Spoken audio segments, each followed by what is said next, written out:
नमस्कार, मैं रवीश कुमार। प्रधानमंत्री नरेंद्र मोदी ने कहा है कि एक घर में दो कानून कैसे चलेगा, लेकिन एक देश में एक तरफा और मनमाना कानून कैसे चला आ रहा है कि आप किसी को भी इस शक के आधार पर घेर कर मार दें कि वह कथित रूप से गौ मांस लेकर जा रहा था। या एक तरफा कानून कैसे चल रहा है कि सेना का एक अफसर मस्जिद में जाता है और कहता है जय श्री राम के नारे लगाइए, सेना चुप रह जाती है। या एक तरफा कानून कैसे चल रहा है कि आप सड़क पर तमाम तरह के धार्मिक आयोजन कीजिए, लेकिन कोई चलती ट्रेन में या मॉल में नमाज पढ़ता हुआ देखा जाए तो उसे अपराधी की तरह देखें और गोदी मीडिया में उसे लेकर बवाल पैदा करें। प्रधानमंत्री नरेंद्र मोदी को पता है कि इस तरह का मनमाना और एक तरफा कानून चलाने वाले लोग उनकी राजनीति के लिए वोट बैंक तैयार करते हैं। ये वही लोग हैं जो वही नारा लगाते हैं जो इनके राजनीतिक समर्थक लगाते हैं। इसी वजह से जब दुनिया भर में सवाल पूछा जाने लगा तो जवाब नहीं मिला। इस राजनीति ने धर्म के नाम पर बने नाना प्रकार के संगठनों को कानून से भी ऊपर बना दिया है। और यही नहीं, एक तरफा तरीके से लोगों को दंगाई भी बना रहा है। एक दंगाई वो हैं जो हत्या में शामिल हैं और एक वो हैं जो इस तरह के नारे लगाते हुए भय पैदा कर रहे हैं और अपने आप को भावी दंगाई के रूप में तैयार कर रहे हैं। हम आज के इस वीडियो में इसी पर बात करेंगे। वैसे इस पर तो बात करते ही रहे हैं और बताएंगे कि झारखंड में तबरेज अंसारी की हत्या के मामले में जिन 10 लोगों को सजा हुई है उम्र कैद की, उन्हें हत्यारा और दंगाई इसी राजनीति ने बनाया। प्रकाश मंडल, कमल महतो, सुरनामू प्रभात, प्रेमचंद्र महली, मदन नायक, चामू नायक, महेश महली, विक्रांत मंडल, भीम सिंह मंडल और अतुल महली भी वही कर रहे थे जो मीरा रोड के हाउसिंग सोसाइटी के लोग कर रहे थे और पुलवामा की मस्जिद में घुसकर सेना का अफसर कर रहा था। राजनीति का यह प्रोजेक्ट भीम सिंह मंडल और विक्रांत मंडल जैसे हिंदू युवाओं को हत्यारा बना रहा है। इसे रोकना होगा और इसी पर है हमारा आज का वीडियो। आप देख रहे हैं हमारा YouTube channel Ravish Kumar official. Mira Road की हाउसिंग सोसाइटी में बकरा लाने के विरोध में जो हुआ है वो होना ही था। एक व्यक्ति था और उसके साथ 2 बकरे, लेकिन उसे घेरने के लिए सोसाइटी से बड़ी संख्या में लोग निकलकर आ गए और जय श्री राम के नारे लगाने लगे। यह वही भीड़ है जो अब जगह जगह कार की तरह पार्क कर दी गई है। यह कभी भी स्टार्ट हो सकती है और इससे राजनीतिक दल पर आरोप भी नहीं लगेगा। बताया जाएगा कि यह तो जनता का विरोध है, पार्टी का लेना देना नहीं। हमने आपको कई बार एनिमेशन से दिखाया है कि हाउसिंग सोसाइटी के भीतर कैसे व्हाट्सएप ग्रुप सांप्रदायिक सोच का अड्डा बन गए हैं। इस जहर के असर में व्हाट्सएप यूनिवर्सिटी के पढ़े लिखे लोग एक धर्म के खिलाफ जहर लिए घूमते नजर आते हैं। हमने यह भी बताया कि ऐसे लोग गेट पर ही मिल जाते हैं और इनमें से ज्यादातर रिटायर्ड अंकिल होते हैं। यह वो सच है जिसे आप सभी जानते हैं, लेकिन इस खतरे से अनजान हैं कि यह आपको दंगाई बना रहा है। तबरेज अंसारी को क्यों मारा गया? क्योंकि प्रकाश मंडल, कमल महतो, सुरनामू प्रभात, प्रेमचंद्र महली, मदन नायक, चामू नायक, महेश महली, विक्रांत मंडल, भीम सिंह मंडल और अतुल महली मिलकर उसे मारते रहे कि जय श्री राम के नारे लगाओ। तबरेज तो मर गया, मगर ये 10 लोग दंगाई बन गए।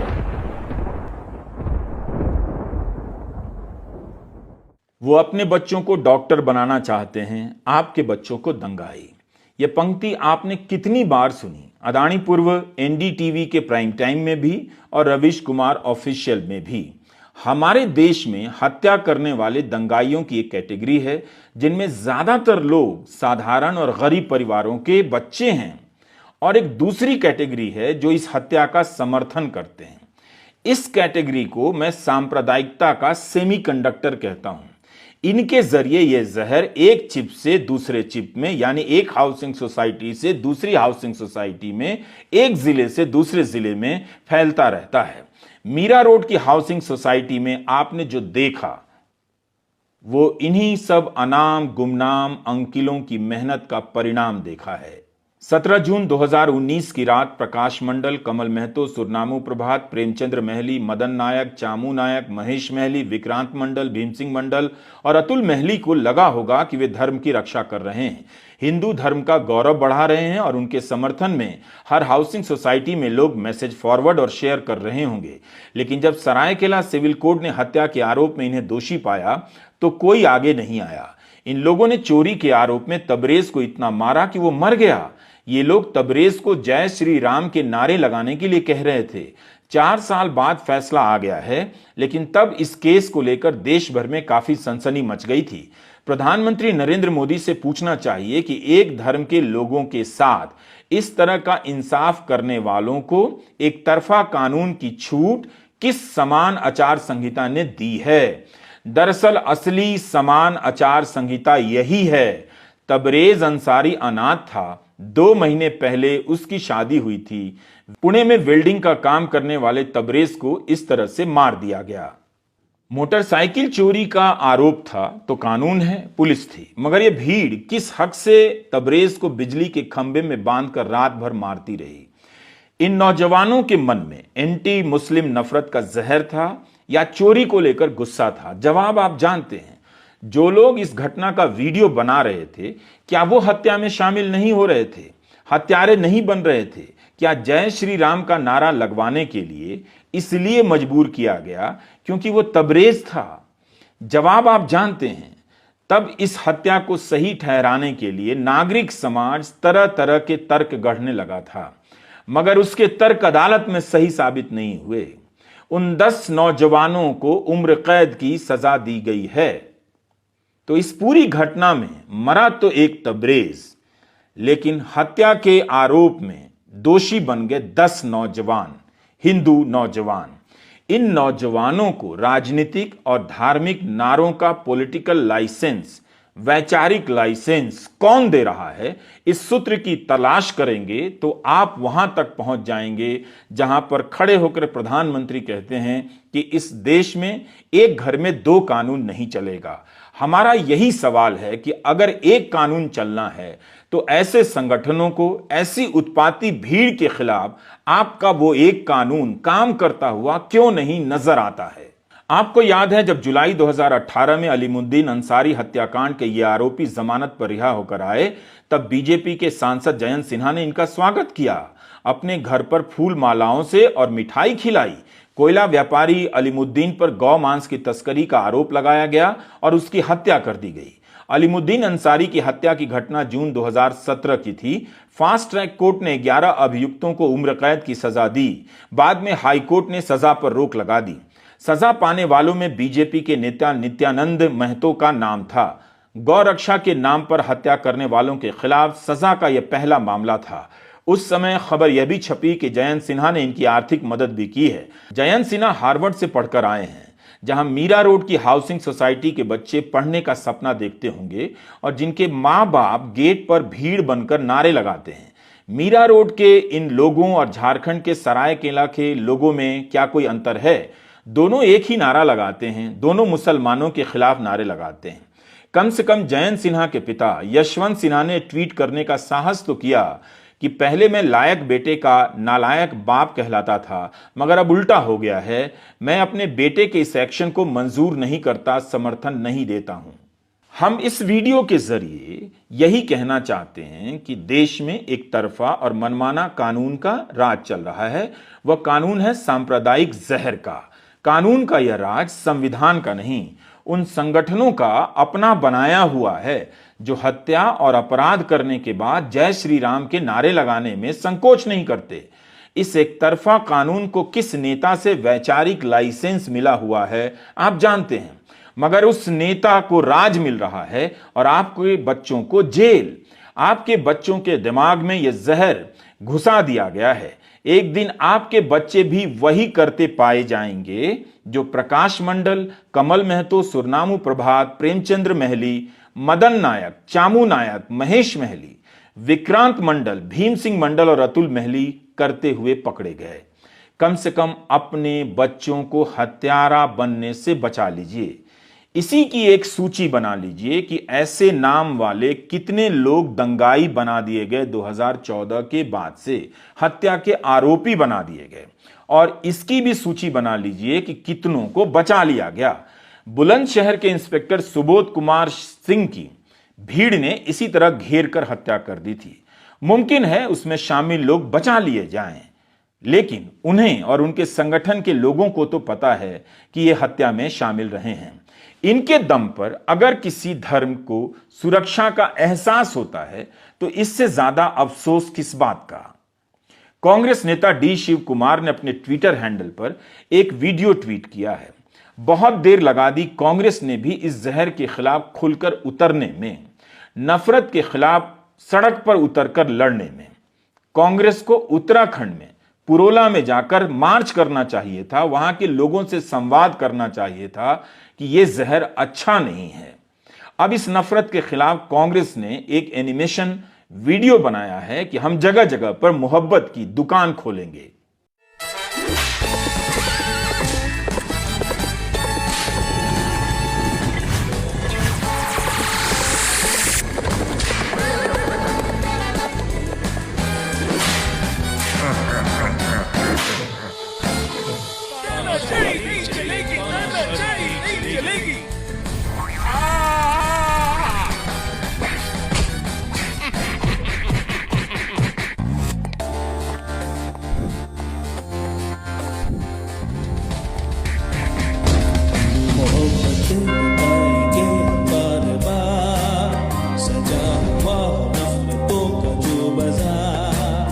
सभी के वास्ते है जिसके दिल में प्यार, गांधी उसी का नाम है।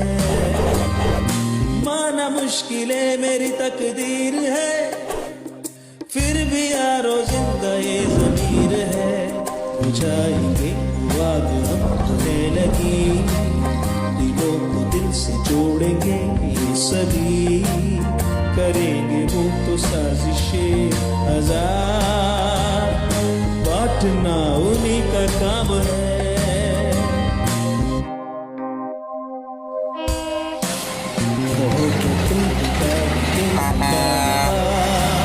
सजा हुआ तो जो बाजार, सभी के वास्ते है जिसके दिल में प्यार, गांधी उसी का नाम है।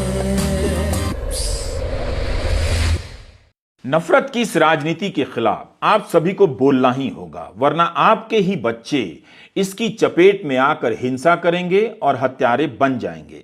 महाराष्ट्र के कोल्हापुर में इस बार सांप्रदायिक जहर के खिलाफ सद्भावना यात्रा निकाली गई, जिसमें हजारों की संख्या में लोग शामिल हुए। यह पहला ऐसा मौका है जब इतनी बड़ी संख्या में नफरत का विरोध किया गया। कोल्हापुर में शाहू महाराज और शहर की अपनी संस्कृति के कारण सांप्रदायिक सौहार्द का एक इतिहास रहा है। शाहू जी महाराज ने 115 साल पहले यहां मुस्लिम छात्रों के लिए एक बोर्डिंग स्कूल बनवाया था, जो आज भी है। कोल्हापुर में औरंगजेब को लेकर जब नफरती भीड़ ने अपना शक्ति प्रदर्शन किया, तब वहां के लोग समझ गए कि जिस सौहार्द की मजबूत बुनियाद शाहू जी महाराज के समय से रखी गई थी, उसे अब कमजोर किया जा रहा है। समाज में शांति और सौहार्द कायम हो, इसे लेकर बड़ी संख्या में लोग सड़कों पर आ गए। इसमें कांग्रेस के पूर्व विधायक मालोजी राजे छत्रपति शाहू जी महाराज, कांग्रेस नेता और विधान पार्षद सतेज पाटिल, एनसीपी के विधायक हसन मशरीफ, कांग्रेस विधायक ऋतुराज पाटिल, स्वाभिमानी शेतकारी संगठन के राजू शेट्टी और अन्य कई विधायक भी शामिल हुए। मीडिया रिपोर्ट के अनुसार इस सद्भावना यात्रा में बड़ी संख्या में छात्रों और महिलाओं ने हिस्सा लिया। कोल्हापुर की इस सद्भावना यात्रा को देश ने उसी तरह से भुला दिया जिस तरह से तबरेज अंसारी की हत्या को भुला दिया। कोल्हापुर के लोगों ने सड़क पर उतरकर दिखा दिया कि नफरत का एक छत्र राज नहीं है। समाज में अभी भी लोग हैं जो इन बातों को गलत मानते हैं, लेकिन यह भी सच है कि जहर का कानून, जहर की सोच कल्पना से ज्यादा फैल चुकी है। 27 जून की खबर है, टेलीग्राफ से लेकर द हिंदू और ट्रिब्यून में छपी है। 24 जून को सेना की एक टुकड़ी पुलवामा की एक मस्जिद में घुस गई और उनसे कहने लगी कि जय श्री राम के नारे लगाओ। जब वहां कई संगठनों ने इसका विरोध किया और पूछा कि संविधान के किस नियम के तहत आप मस्जिद में घुसकर जय श्री राम के नारे लगाने के लिए मजबूर कर रहे हैं। आप सोचिए कि जो हो रहा है और जो हुआ वो क्या अच्छा है। विरोध करने वालों का आरोप है कि उन्हें धमकी दी गई कि एफआईआर करेंगे, पब्लिक सेफ्टी एक्ट लगा देंगे।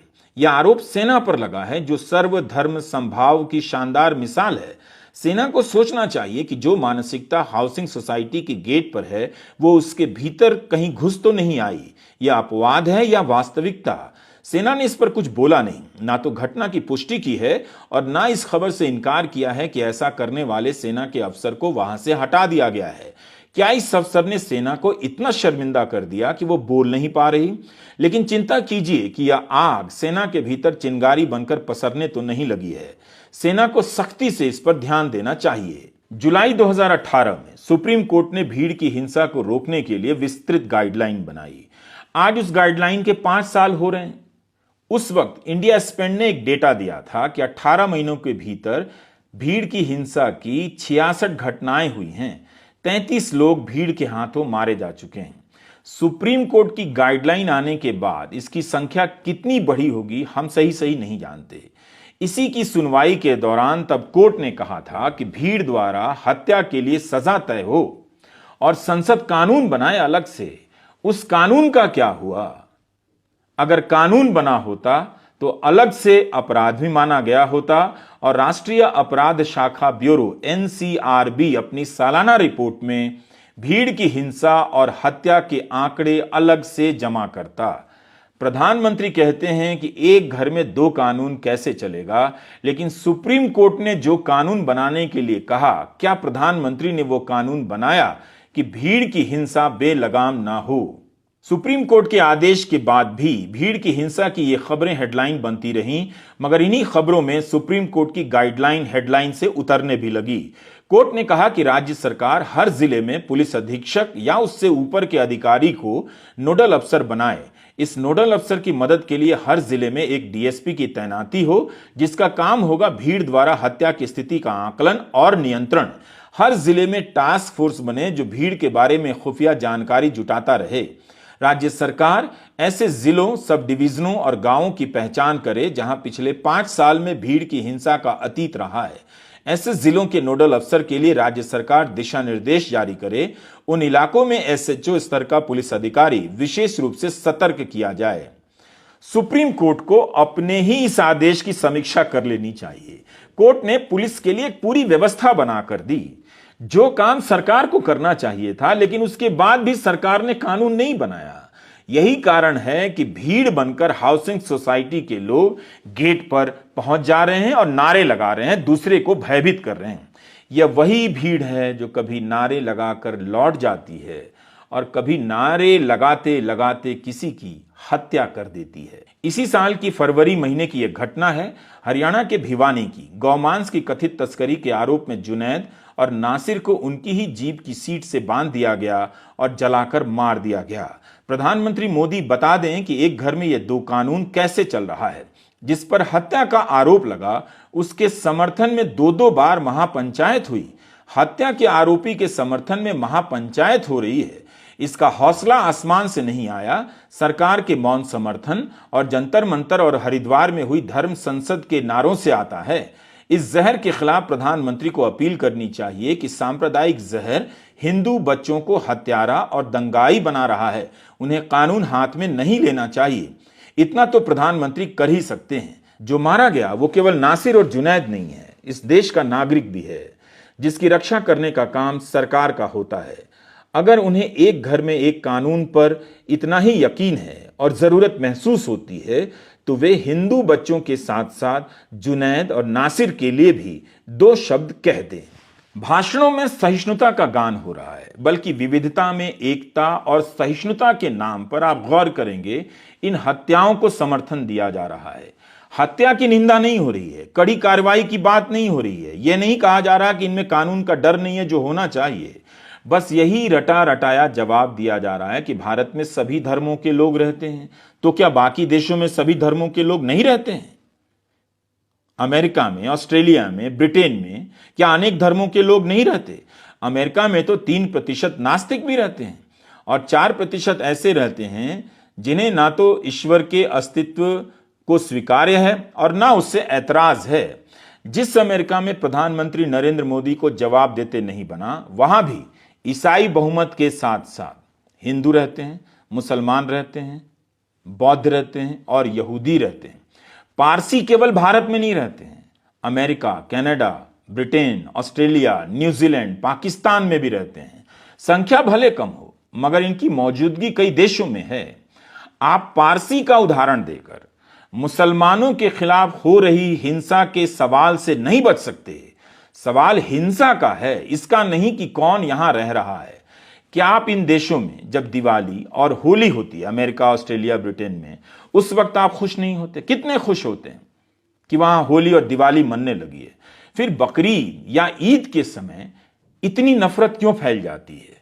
सोसाइटी के लोग गेट पर क्यों आ जाते हैं?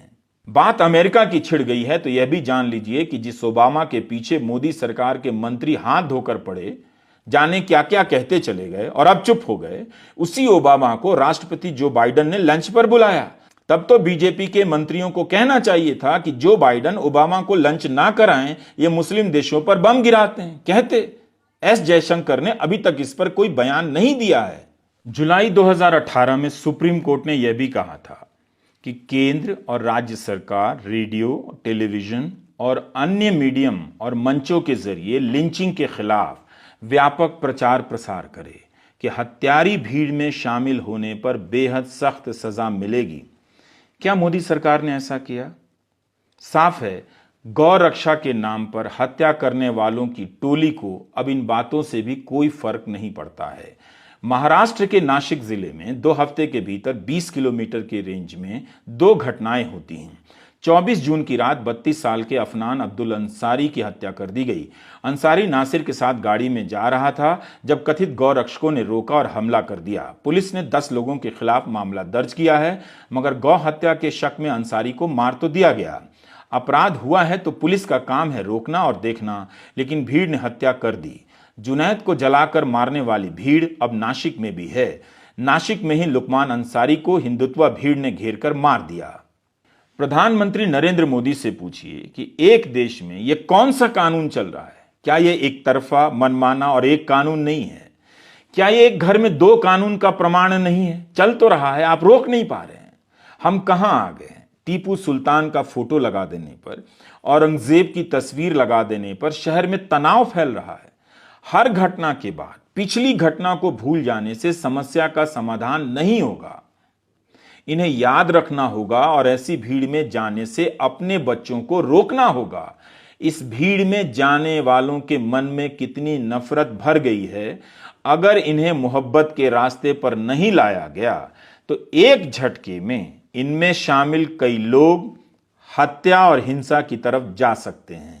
10 जून 2023 के इंडियन एक्सप्रेस में मोहम्मद थाबिर लिखते हैं कि महाराष्ट्र में सोशल मीडिया पर धार्मिक पोस्ट और धार्मिक यात्राओं को लेकर मार्च महीने से लेकर अब तक 12 जगहों पर भीषण टकराव की घटना हो चुकी है। इन सब के कारणों में कई जगहों पर एक नाम की चर्चा देखी गई है, औरंगजेब की। हालत यह हो गई है कि सोशल मीडिया पर किसी ने औरंगजेब की तारीफ कर दी तो बीड में बंद का ऐलान हो गया। उप मुख्यमंत्री देवेंद्र फडणवीस ने किसे औरंगजेब की औलाद कहा, आप जानते हैं। एक्सप्रेस ने अपने संपादकीय में इस बात की कड़ी आलोचना की थी कि संवैधानिक पद पर बैठे व्यक्ति को इस तरह की भाषा का इस्तेमाल नहीं करना चाहिए। यह वही जहर है जिसका कानून चल रहा है। रामनवमी आती है, बकरीद आती है, तो इस जहर से लैस भीड़ का अलग ही कानून सड़कों पर दिखने लग जाता है। इनके कारण तनाव को रोकने के लिए जगह जगह हजारों की संख्या में पुलिस बल की तैनाती होती है। कई मौकों पर पुलिस बेबस नजर आती है, खड़ी नजर आती है, कई बार लगता है कि सहयोग भी करती हुई नजर आ रही है। जब इस हिंसा को लेकर सवाल पूछा जाता है कि क्यों तबरेज अंसारी, अलीमुद्दीन अंसारी, नासिर, जुनैद को मार दिया गया, नासिर और जुनैद को जीप में जलाकर क्यों मारा गया, अफान अंसारी को क्यों मारा गया, तो जवाब यह नहीं आता है कि गलत हुआ और हमने सख्त कार्रवाई की और इसे बंद करा दिया, बल्कि जवाब आता है कि इस देश में सभी आस्था के लोग रहते हैं। सवाल है कि धर्म के नाम पर यह हिंसा क्यों हो रही है। हर टीवी चैनल में बीजेपी के प्रवक्ता यही जवाब दे रहे हैं कि भारत में सभी धर्मों के लोग रहते हैं, जैसे यही अंतिम जवाब हो।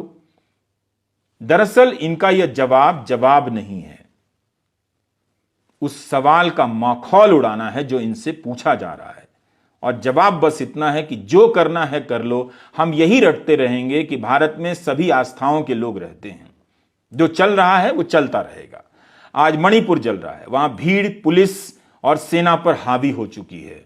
कुकी समुदाय के लोगों ने पुलिस पर आरोप लगाया है कि वह भी भीड़ का हिस्सा हो चुकी है, पुलिस भी। क्या आप जानते हैं कि उसी मणिपुर में सबसे पहले सुप्रीम कोर्ट की गाइडलाइन जारी की गई थी? सितंबर 2018 में पश्चिमी इंफाल में पुलिस के सामने भीड़ ने बाइक चोरी के आरोप में 26 साल के फरूख खान को मार दिया। इस घटना का जो वीडियो बना उसमें 4 पुलिसकर्मी वहीं खड़े होकर देखते नजर आ रहे हैं। मणिपुर में इस घटना के बाद बहुत सारे धरने प्रदर्शन हुए, तब जाकर वहां की राज्य सरकार ने सुप्रीम कोर्ट के दिशा निर्देशों के आधार पर कानून बनाया। ऐसा करने वाला तब मणिपुर पहला राज्य था।